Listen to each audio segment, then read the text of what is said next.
Today we're painting a Telecaster to get it from looking like this to something a bit more like this. Let's get into it. After sanding everything down, we're starting with a few layers of sanding sealer. Sanding sealer does a couple of jobs. It helps make sure that the paint absorbs evenly into the grain of the wood. It also erases any loose fibres, so that way you can come back with sanding paper and hit it again and you get an even smoother finish.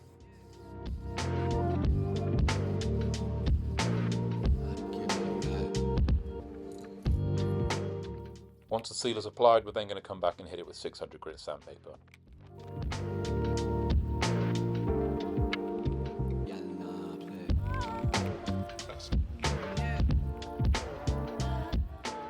God, I hate this little bit here.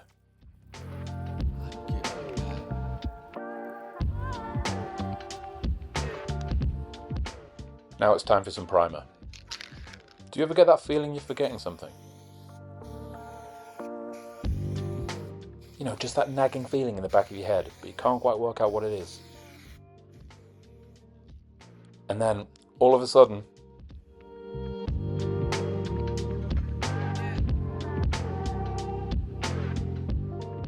so, anyway, before you start adding primer, now would be a good time to tape off any binding that you have. It'd also be a good time to subscribe. Just saying. All the paint I'm using is from Northwest Guitars here in the UK.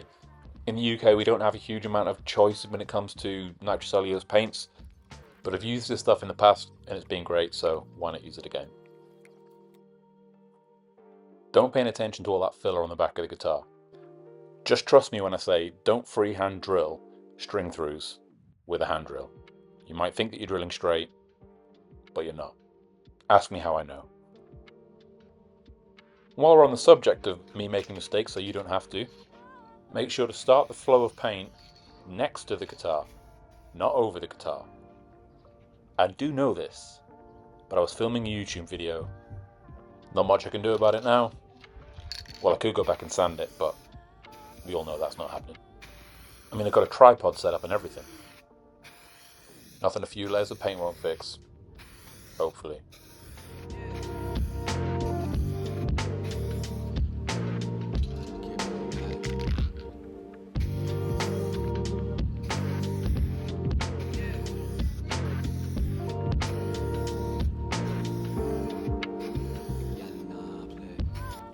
I leave 20 minutes in between coats and no more than 3 coats in a day. I like to try and go with quite light coats.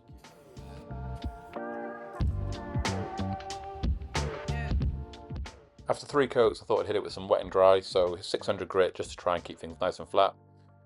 And I didn't realise my sausage dog was there till after filming.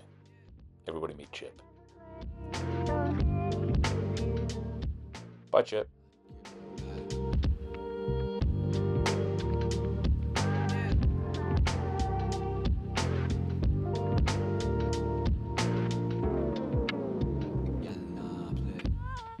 So after taking all that tape off to sand the guitar, I was feeling pretty pleased with myself that I remembered to put it back on this time. So pleased that I then did this.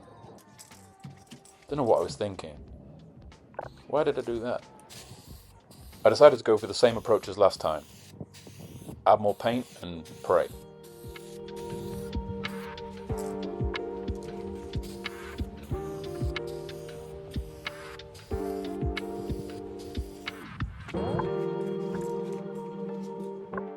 So after the 6th coat I went back again with 800 grit just for a light wet sand.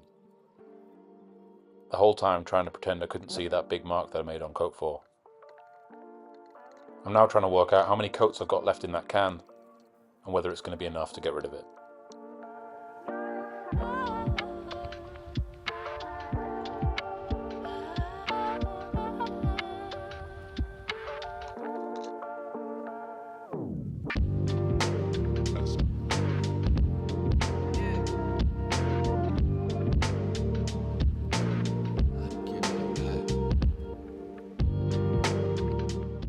You know what? I think that mark's disappearing.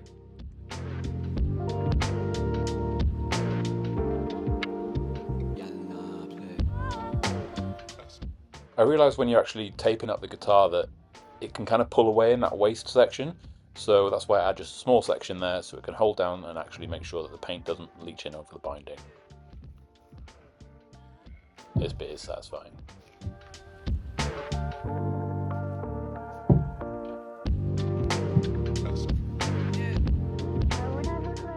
So the binding on the side is nice and thick and easy to tape up, but on the top it's just too thin. So I made this little binding scraping tool which made the job so much easier for getting a nice consistent scrape all the way across the top of the guitar. I have got a video of how I made this, so I'll make sure I put the link to that at the end of this video so you can make your own. You've probably worked out by now that if there's a chance that I can mess it up, I will. But with this binding scraping tool, I actually nailed this first time.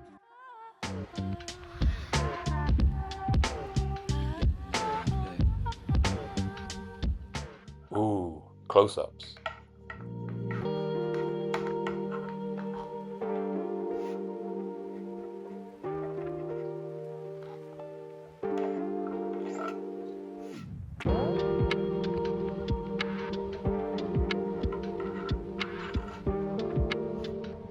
You'll be pleased to hear I spared you all the coats of clear coat, but this once again, Northwest Guitars High Gloss Nitrocellulose clear coat.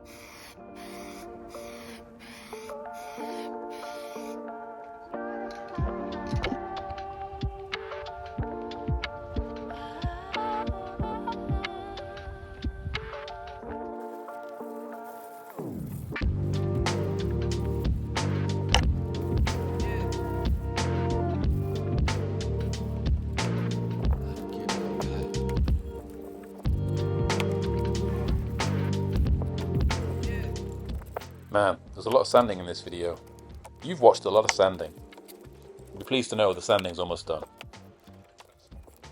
Also, thanks for watching. Only joking, here's more sanding. Now we're into the home straight. We're going to be hitting this with wet and dry paper at 800, 1000 and 1200 grit, just to get a nice smooth flat finish before the polish comes out.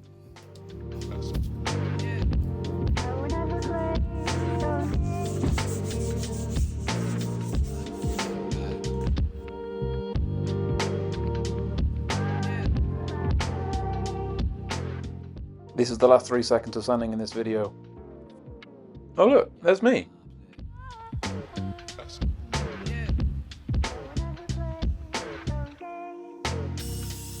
I don't have a buffing wheel at the minute, so I got this kit off Amazon which lets you hook loads of different pads up to your drill, and it seems to be doing a really good job for me, so really happy with this.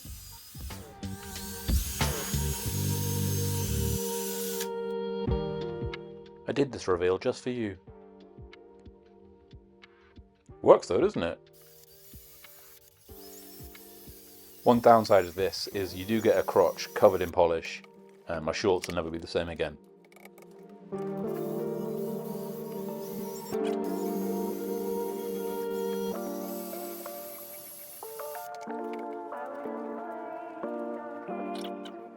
And now we're just going to switch from the polishing pad to the buffing wheel.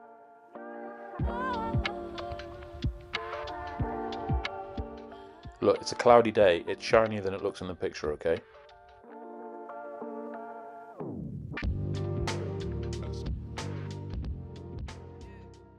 If you want to see how this guitar turns out, then I will be doing a video soon where I put this thing together for the first time. So if that's interest to you, then please do subscribe, and I'll see you next time. Cheers.